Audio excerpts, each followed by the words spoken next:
Setelah di episode sebelumnya kita membahas perbedaan Jeju Island yang ada di manhwa dan anime, sekarang kita akan membahas Solo Leveling Season 3 episode pertama. Mari kita langsung saja.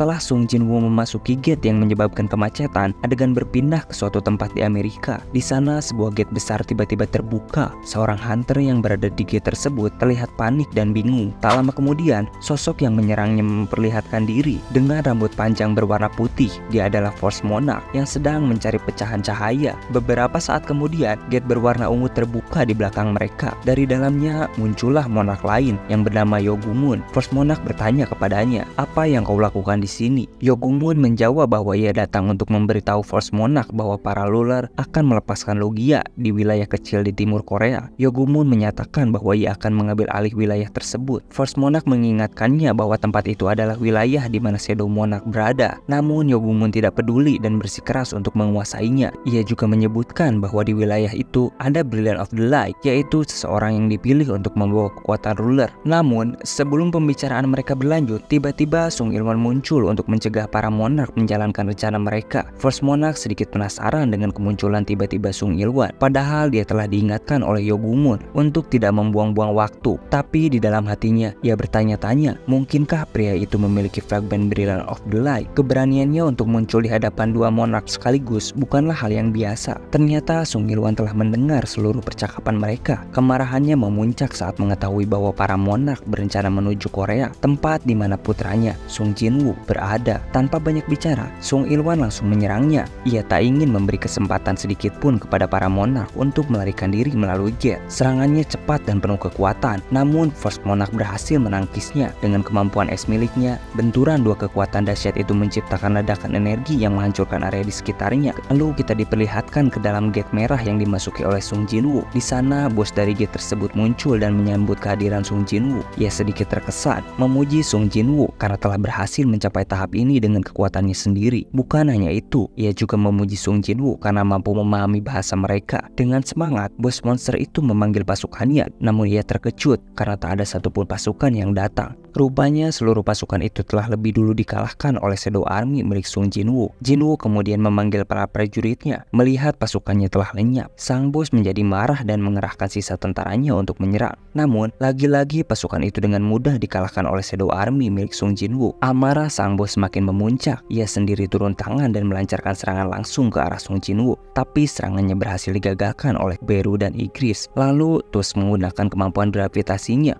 untuk menekan dan menahan gerakan sang bos, membuatnya tak mampu untuk bergerak. Sung Jin-woo kemudian mendekat dan mengajukan pertanyaan pada sang bos, namun ia tak mendapatkan jawaban yang diharapkan. Jin-woo lalu mengeluarkan sebuah kunci dari dalam inventory-nya. Kunci ini dia dapatkan dari Course Random Box, namun baru bisa digunakan ketika levelnya telah mencapai 100, dan kini saat itu telah tiba. Kunci tersebut adalah kunci menuju Katenon Temple, tempat di mana ia dulu pernah memasukinya, sebuah dungeon ganda misterius yang menjadi titik awal dari semua yang terjadi kepadanya. Sung Jin-woo menyadari bahwa sistem seolah ingin membawanya kembali ke tempat itu, tempat di mana semuanya dimulai dan berubah. Dengan tenang, Jin-woo berkata, "Jika ada sesuatu yang menungguku di sana karena aku mendapatkan kunci ini, maka tentu saja aku akan kembali." Scan berpindah ke kediaman Yoo Jin-ho yang sedang terlihat marah dan frustasi. Ia kesal karena banyak komentar negatif dan hujatan yang ditujukan kepada Sung Jin-woo di media sosial. Meski Jin-woo tak terlalu memikirkan hal itu, Yoo Jin-ho merasa geram. Tak lama kemudian, Sung Jin-woo datang. Ia membawa kristal sihir dalam jumlah besar untuk membantu Jin-ho membiayai keperluan guild baru mereka, termasuk gaji para anggota yang akan direkrut. Yoo Jin-ho sangat senang. Bantuan itu membuatnya lega. Mereka pun mulai mendiskusikan nama untuk guild baru mereka. Namun, tak berselang lama, Hunter kelas S, Cha Hae-in, muncul di depan pintu kediaman mereka. Kedatangannya mengejutkan mereka berdua. Setelah dipersilahkan masuk, Sung Jin-woo bertanya langsung, apa yang membuat Nona Cha datang ke sini? Dengan tenang, Cha Hae-in menjawab bahwa ia ingin bergabung dengan guild milik Sung Jin-woo. Sung Jin-woo sempat terkejut dan mencoba memastikan kembali, sekaligus mengingatkan bahwa keluar dari guild sebelumnya akan menimbulkan konsekuensi yang serius, termasuk denda besar. Namun Cha Hae-in menjelaskan bahwa keputusannya bukan karena dorongan dari asosiasi Hunter, melainkan murni keinginan pribadinya. Yang ia inginkan hanyalah kenyamanan, dan ia hanya merasa bisa menemukannya di sini. Ia juga menyatakan siap untuk membayar sendiri denda keluar dari guild lamanya. Di sisi lain, Cha Hae-in mengenang kembali momen-momen saat dirinya diselamatkan oleh Song Jinwoo. Dalam hatinya, ia menyadari bahwa ada perasaan yang tumbuh,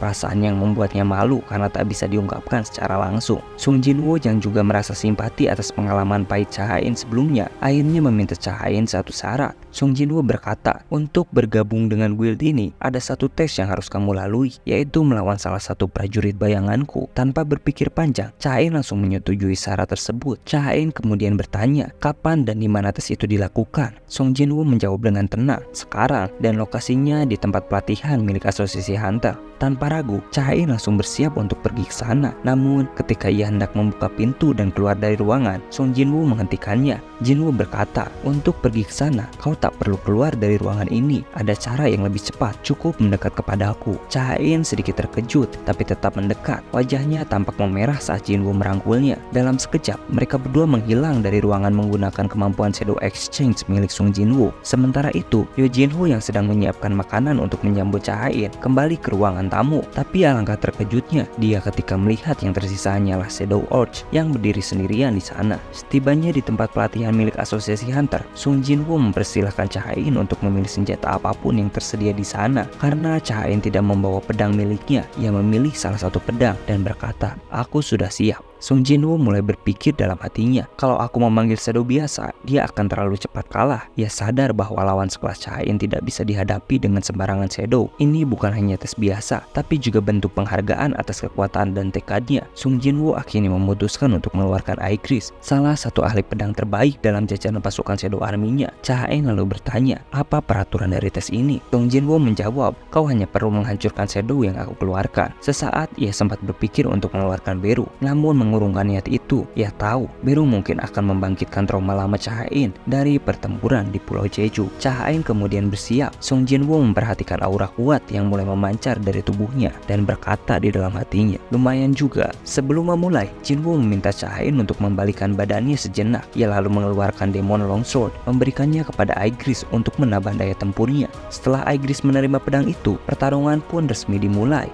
Dengan gerakan cepat, Aegis langsung melancarkan tebasan pedang dengan diiringi kilatan petir, menyerang langsung ke arah Cha Ha-in. Pertarungan berlangsung sengit, serangan demi serangan saling dilontarkan, menciptakan gelombang energi yang sangat besar. Sementara itu, Go Gun-hye yang melihat lampu di tempat pelatihan menyala terang, ia merasa penasaran dan meminta asistennya untuk menunjukkan rekaman CCTV. Begitu layar ditampilkan, Go Gun-hye melihat Song Jinwoo dan Cha Ha-in sedang berada di ruangan tersebut. Dengan senyum kecil, ia berkata, anak muda memang luar biasa, energi mereka seakan-akan tak habis-habis. Lalu, Go Gun-hye memerintahkan untuk mematikan semua kamera. Benturan energi dari duel itu bahkan membuat ruangannya mulai sedikit bergetar. Beberapa benda di sekitarnya ikut bergeser, menunjukkan betapa dahsyatnya pertarungan yang sedang berlangsung. Kembali ke ruangan latihan, Cha Ha-in akhirnya berhasil mengalahkan Aegis, namun raut wajahnya menunjukkan ketidakpuasan. Lalu ia berkata, sekarang keluarkan shadow terkuatmu. Bukannya tadi kau bilang akan memanggil makhluk terkuatmu? Song Jinwoo memperingatkan bahwa melawan Beru bisa melukainya. Namun Cha Ha-in membalasnya, aku sudah melihat rekaman pertempuran di Pulau Jeju.